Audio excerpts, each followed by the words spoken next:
Good morning, everybody. It's the Dog H. Weber with you with another edition of Weber This Week, July 14th, 2014. Germany wins the World Cup. By the way, Weber goes back to the nationality of being German, so be nice to me today.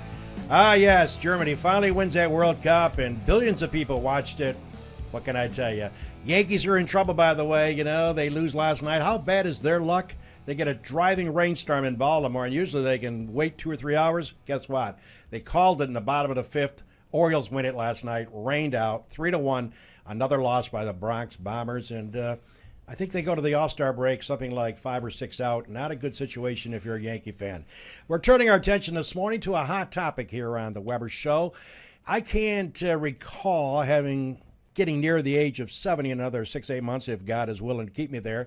But I can't recall a more interesting discussion regarding a casino. Let me first say that my comments during this program have nothing to do with what Jim Seneca feels as the owner of FingerLakes1.com. But we have a couple of guests in this morning. Jim and Desire Dawley are with us. And folks, good morning to you. Welcome to the show. Good morning. I think the point is, let me first say that I, along with my wife Mary, enjoy a casino. We like to gamble once in a while, not every day, obviously. But we enjoy the thrill of victory and the agony of defeat. I might add the latter is more often the case. But I enjoy playing cards at a casino. I'll be first to admit that. I like winning. I don't mind losing because I decide when I go to a casino, I bring X number of dollars. When that goes, we go. But the thought of having a casino in Tyre, New York, having been here all my life, even shocked me when it was first brought up.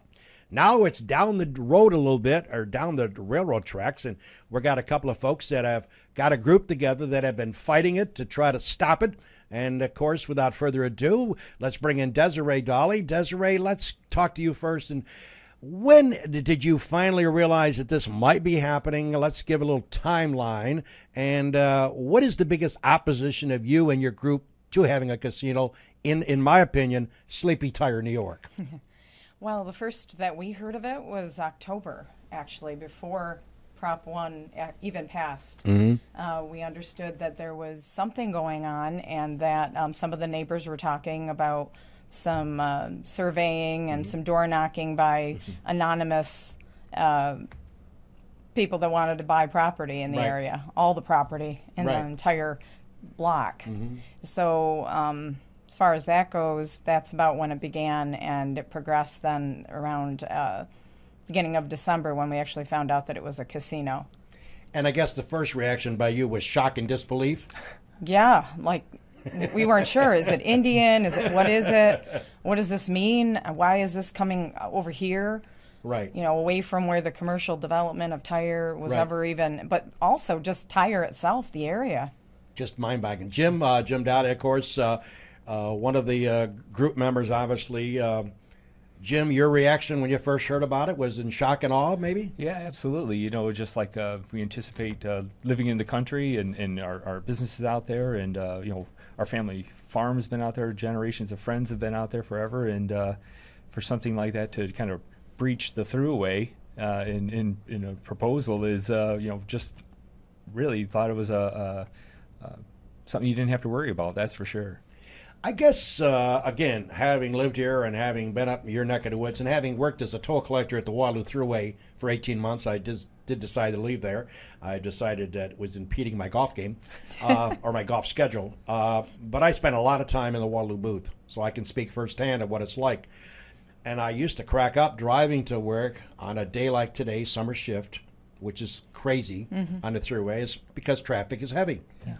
And forget about the Muscle Man up in Geneva where you're going to get thousands of people coming in the area or other events that come into the Waterloo Seneca Falls area.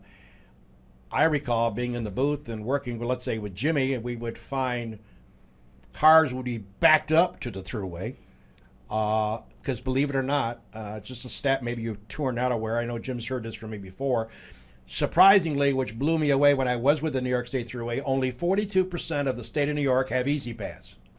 42. Which totally blew me away. I think they must worry about Big Brother with their credit card. Yeah. I don't know what the concern is, but I was stunned to hear that was only 42%.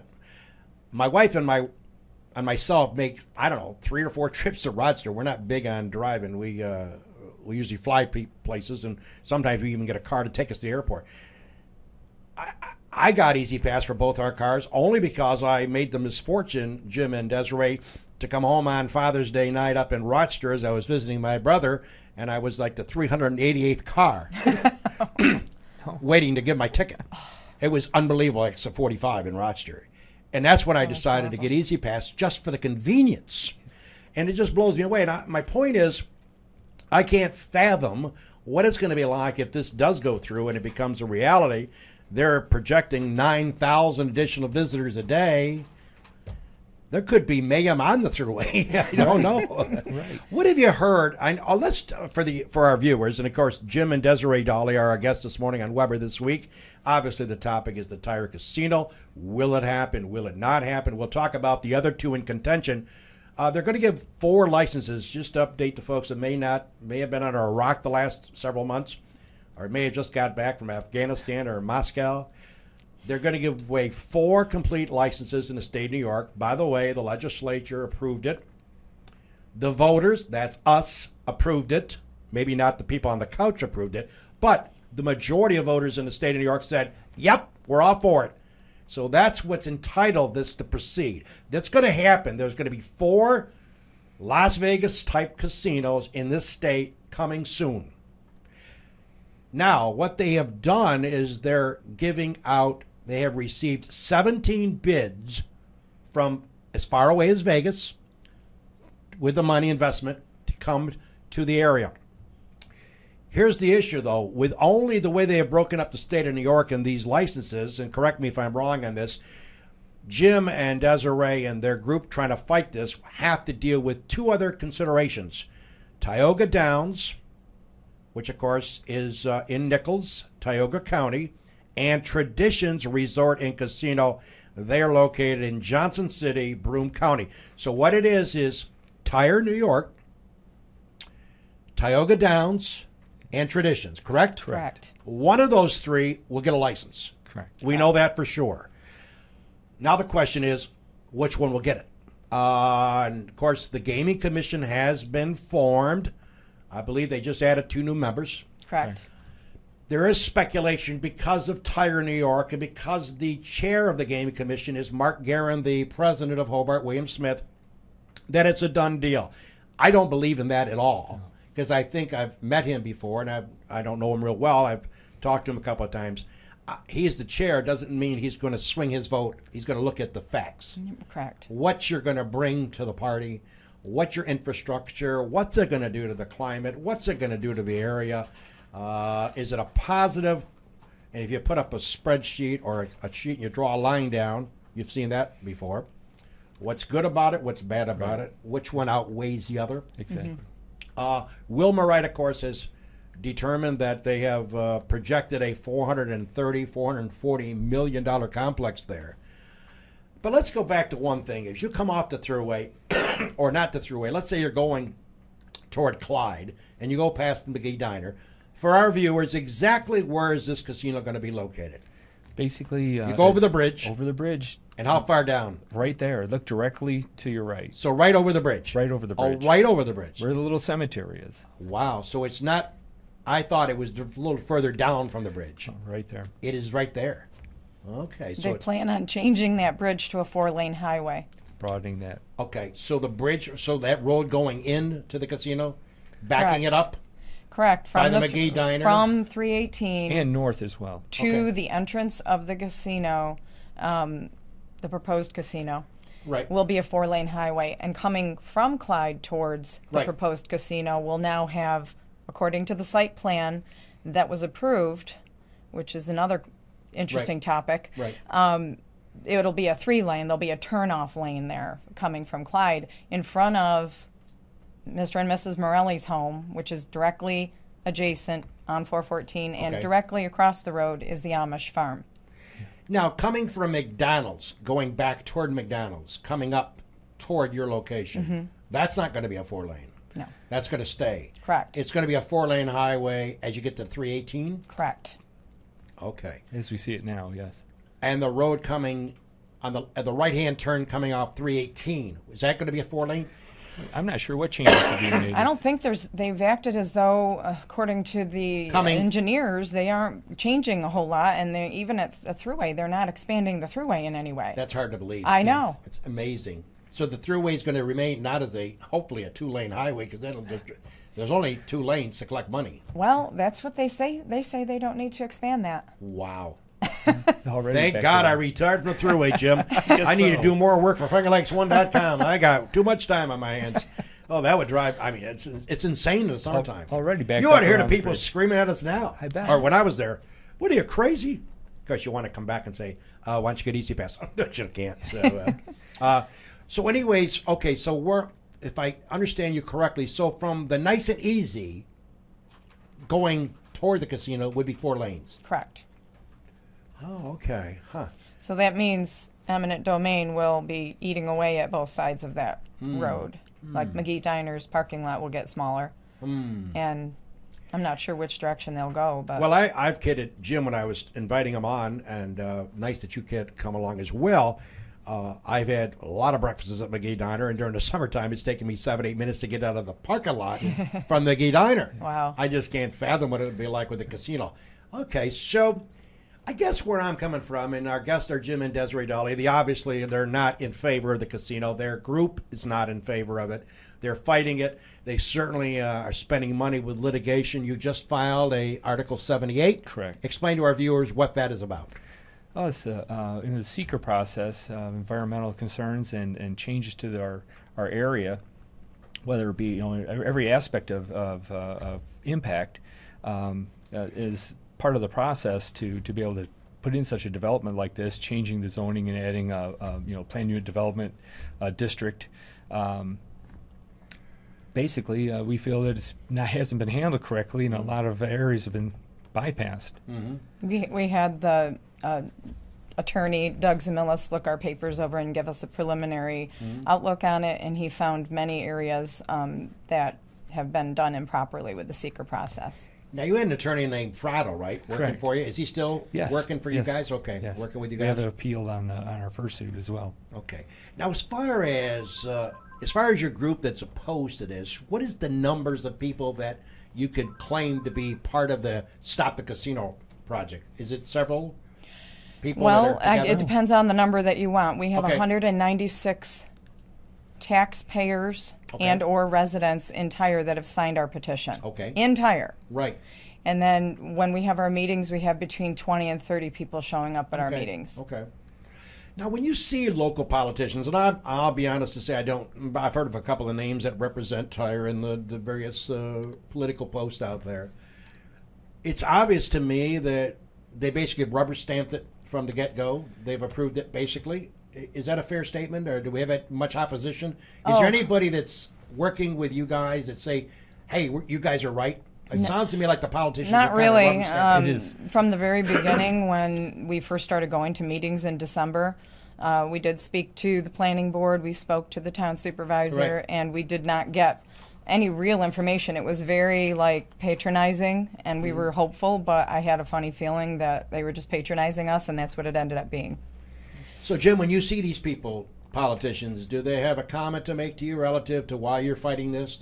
You should be a member of the team. It's great for construction jobs. It's great for taxation. You're going to get a lot of money brought into coffers of the county of Tyre.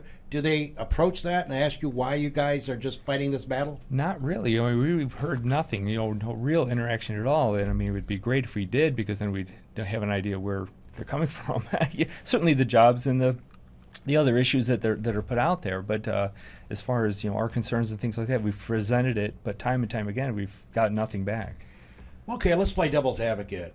You got construction jobs, you've got employees being hired out there, you've got all kinds of staff being assembled, engineers, electricians, carpenters, plumbers. You're going to have all kinds of people drawing a paycheck from this Tyre casino. You're going to be bringing in millions of dollars of revenue in a course of a year. They're not going to spend $440 million for nothing. You're going to have people spending money, maybe staying at that hotel, because there's going to be a hotel there, right? So, as they would say in Boston, What say you regarding why is that such a detriment when you're going to create payrolls, have some, I'm not sure what effect it's going to have on local businesses, because as you know, the casino is self-encompassed. Mm-hmm. Why would you be opposed of creating a payroll and generating millions of dollars? Well, it's you look at this and you say, okay, the construction jobs are short term. Okay. And certainly not against building or developing. Right. We have commercial zones, we have industrial zones, Right. Tyre.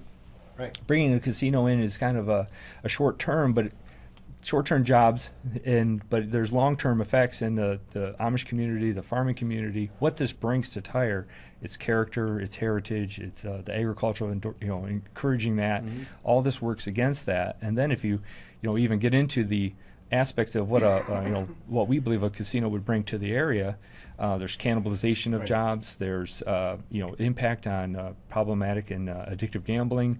There's traffic, there's crime, all these things that it would bring, and then you have to weigh in. Statistically, it's what it brings for every dollar it brings in. It would be like $3 in cost, in social costs and impact. Well, I think Jim and me have talked about this, and I've talked to many of my friends pro and against either side of it.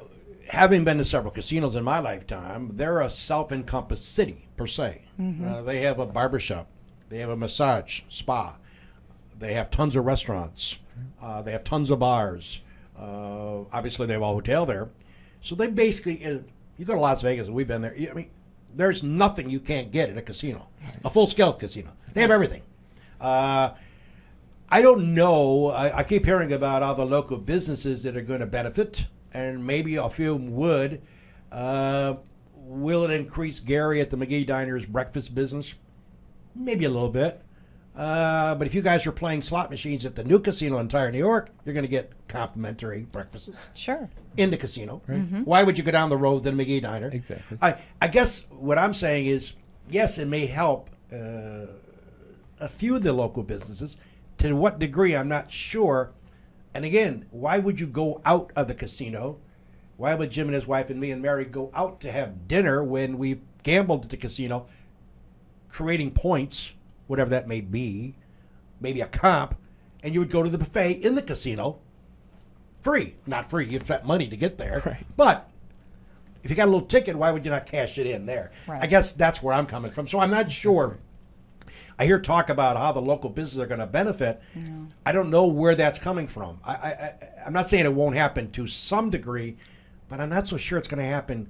Because, again, a casino, the one that Wilma Wright is projecting of $404 million, is like a city in its own. Right. There's nothing that will not be in that casino that you need. Exactly right. You want your haircut? You get your haircut. You want to get clothes? You buy some clothes. That's the part I'm. And again, I've been there, so it's not like I've never been to a casino. I know what it's like. We go to Vegas once in a while. I haven't been there in several years. My wife cracked up because she said one day a lady come in from outside, and it was 104 degrees in Las Vegas. And Mary said, "Really? I haven't left here in 3 days. Not inside the casino. Sure. Because there's no need to go Right. outside." Exactly right. So I always remember that remark. Oh, really? It's hot outside? As long as the air conditioner's working. I guess that's where I'm coming from. But, okay, so we're at the point right now. Let's pick up the discussion about the battle as it continues after we hear from our great sponsors that make this show possible. This is Weber This Week. Jim and Desiree Dawley talking about no casino in Tyre, New York. Will they be successful? Eagle Lake National Bank. Bill Ryan and his team for all of your banking needs. Offices in Union Springs and Aurora. A fine sponsor of this show for over 30 years. DA Liquor, Seneca Falls. Amy Padula and her great team will find that right spirit for you every time. Tell Amy the dog sent you. Steve Wadhams, Wadhams Enterprises, your employer of choice. Proud supporter of this show and local athletics. Bob and Leslie Oman, owners of the Oman Theater, in Lions as well as the Newark Pilots, a minor league baseball team with a major league ballpark. Lizard's Tailgater Lounge, Waterloo, best mott sticks around where you can enjoy a drink and some laughs.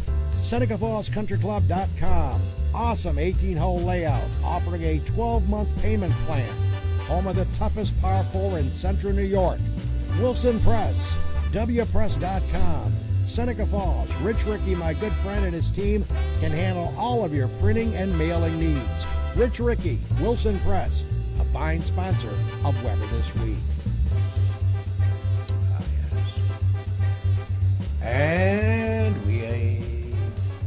And we're back. This is the Dog with you, H. Weber with Weber This Week. Special guest this morning, Jim and Desire Dawley. Of course, they are leaders, or they're part of the group that are trying to stop this casino in Tyre.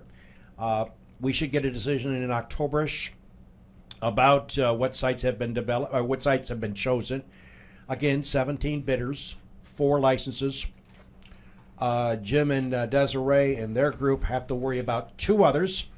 Well, actually, not worry about them. They're kind of hoping one of the other 2 get it. And, of course, we're talking about Tioga Downs and Traditions. And, of course, that decision of the 3, Tyre, Tioga Downs, and Traditions in Johnson City, of those 3, 1 will definitely get a license. So get over it. It's going to happen. One of those 3 will definitely get a license issued by New York State, and it's going to be legal. So just remember that. So now the question is, who gets the 1 out of 3? And Desiree, before we took the commercial break, I talked about local businesses and my and my wife's history with casinos relative to being encompassed in the casino, whereas you don't have to go outside. You touched on something during the commercial break about what the effect has on local businesses. Correct. Everything that we've done in our research shows that casinos all across America, I mean, we have many states now that have agreed to have casinos, the Right. same thing that we have in New York State right now. Right. And the research shows that the area businesses suffer, sometimes even close down. Like you say, it's a self-contained entity, and a lot of people will say, well, this one's going to have, the New York State venue for, the winery. Yeah. Well, that's something that they have to do to mitigate. And when you hear the word mitigate, beware. It means that there's going to be an impact, and they have to do something to compensate for it. Okay, so Jim, as you look forward to, do you feel like you get up in the morning, you're winning this battle? You think you eventually may come out on top, or is it going to come down to the luck of the draw and the Gaming Commission taking one of the other 2? Well, we're certainly encouraged. We get up, we go forward. We're not going to stop until the vote has been made and the decision's been made. But as we go, as time goes by, there's different things that are expose themselves as to why this shouldn't come here. The impacts, the way things have been going. The strength of the competitors. They have infrastructure. The legislation at the beginning. Mm-hmm.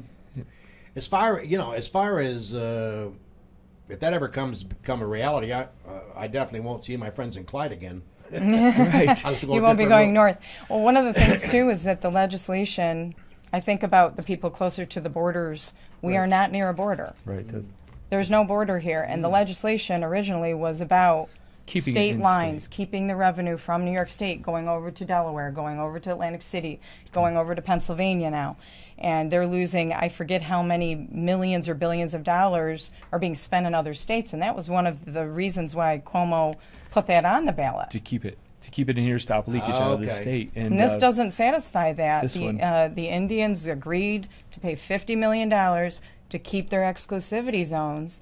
And they've also made an agreement with Cuomo to give him 25% of their slot machines. And he said in February in a news brief that if the Indians start sharing, that they don't have to face competition. And well, we talked on the street before you came to the studio this morning.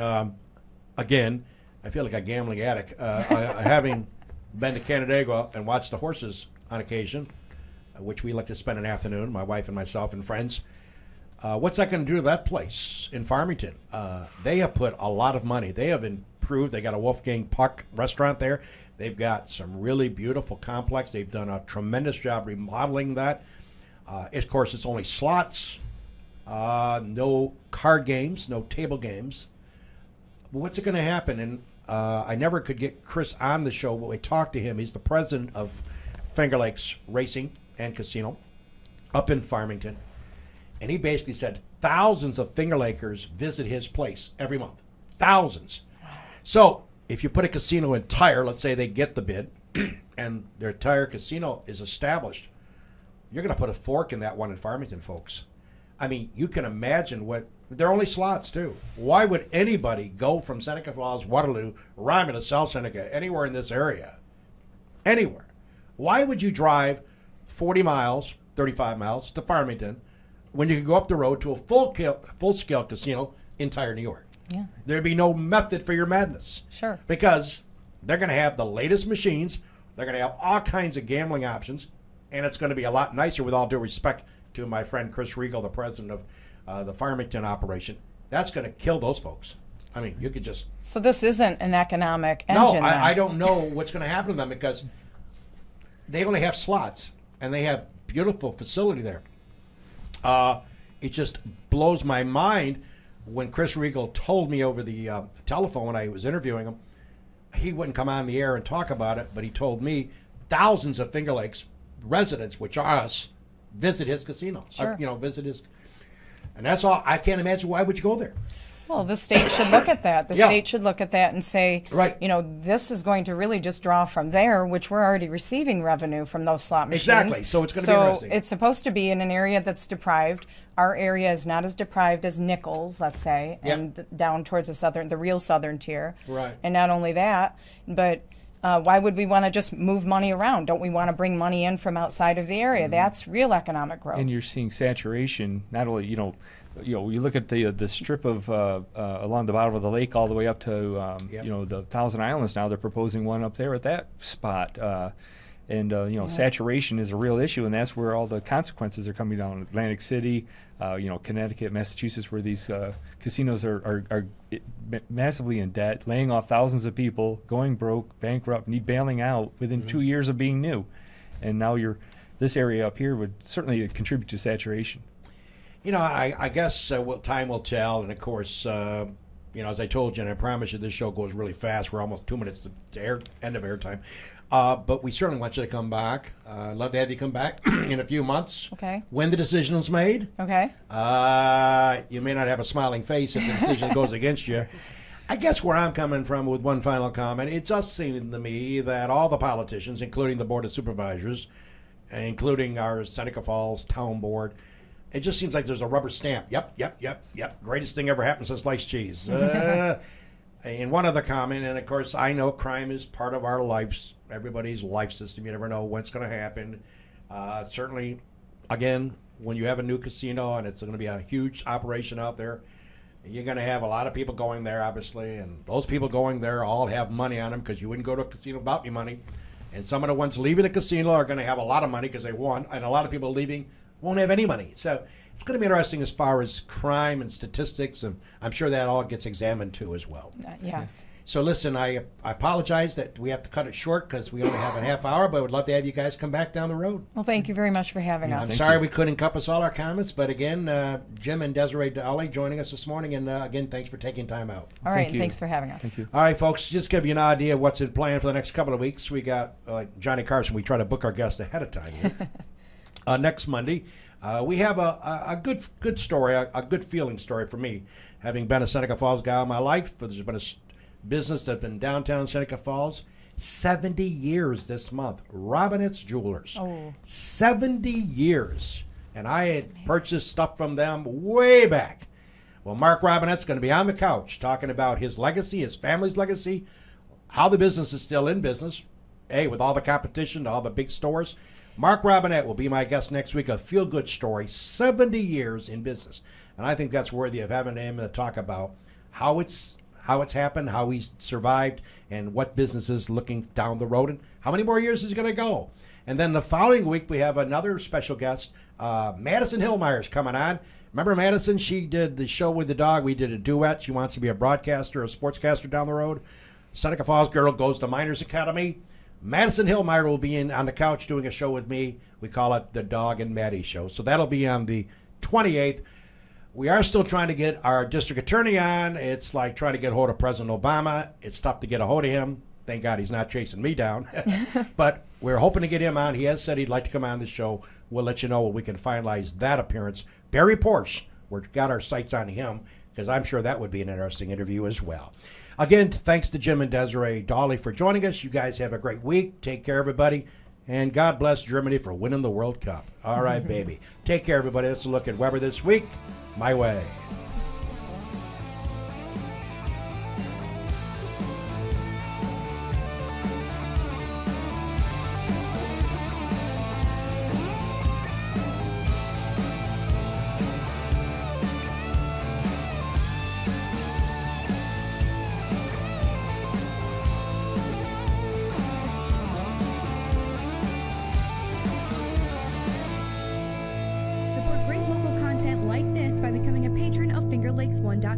Visit patreon.com/FL1. FingerLakes1.com